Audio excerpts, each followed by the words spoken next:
Baik, Assalamualaikum warahmatullahi wabarakatuh. Perkenalkan, nama saya Gugun Nirjawan dengan NIM 114230047 dari kelas Etika Profesi Lingkungan TLA.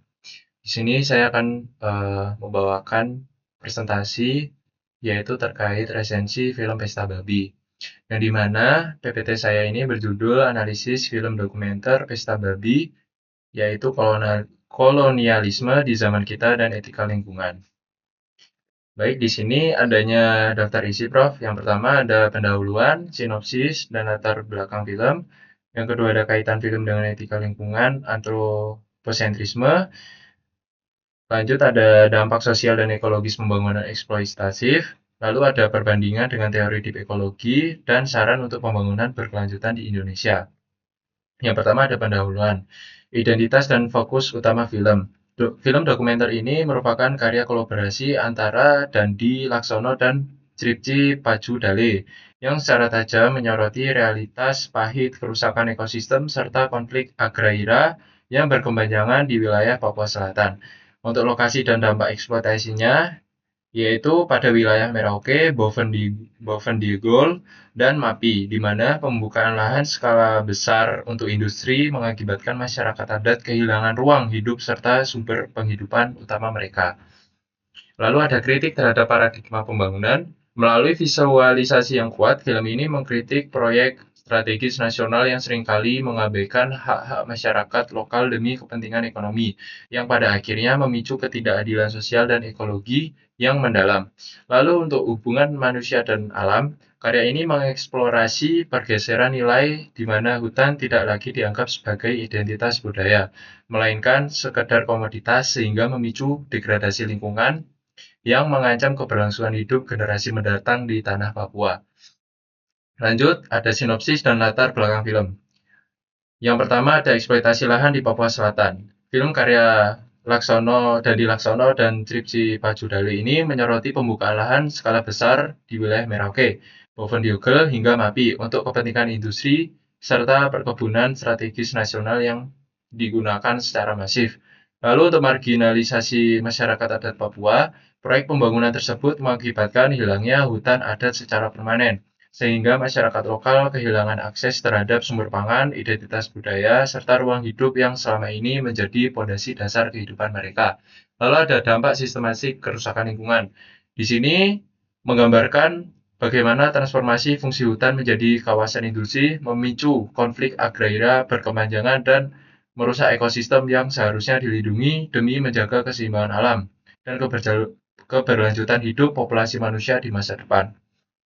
Lalu ada kaitan film dengan etika lingkungan antroposentrisme, yang dimana dominasi kepentingan ekonomi atas ekosistem. Pembangunan di Papua Selatan dalam film ini menunjukkan bagaimana hutan dialihfungsikan secara masif menjadi lahan industri demi profit semata.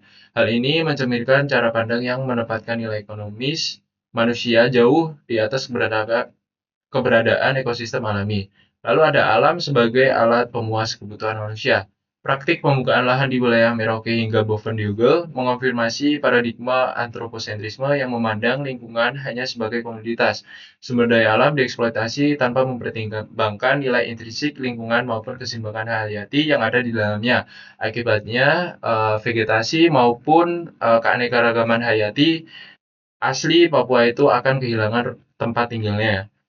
Lalu ada marginalisasi hak masyarakat adat lokal, yang dimana proyek strategis perkebunan seringkali mengabaikan kedaulatan masyarakat adat atas tanah leluhur mereka demi mengejar target pembangunan nasional. Akibatnya, komunitas lokal kehilangan ruang hidup, identitas budaya, serta sumber pangan utama yang selama ini disediakan oleh hutan itu sendiri. Lalu ada dampak sosial akibat ketidakadilan lingkungan. Eksploitasi yang terlalu berorientasi pada keuntungan material memicu konflik agraria dan kerusakan tatanan sosial masyarakat Papua. Akibatnya, membuktikan bahwa kebijakan yang hanya mementingkan satu sisi kemanusiaan justru mencederai hak hidup kelompok manusia lainnya dan kelestarian alam. Lalu ada dampak sosial dan ekologis pembangunan eksploitatif, di mana degradasi ekosistem dan hilangnya ruang hidup, pembukaan lahan besar-besaran untuk industri di Papua Selatan mengakibatkan kerusakan hutan yang parah, Kondisi ini merampas ruang hidup masyarakat adat dan menghancurkan keseimbangan alam yang selama ini terjaga dengan baik dan alami. Lalu ada ancaman terhadap ketahanan pangan dan ekonomi lokal. Hilangnya hutan secara otomatis memutus akses masyarakat terhadap sumber pangan alami dan mata pencaharian tradisional. Transformasi lahan menjadi perkebunan industri menciptakan kerentanan ekonomi bagi penduduk yang bergantung sepenuhnya pada hasil hutan.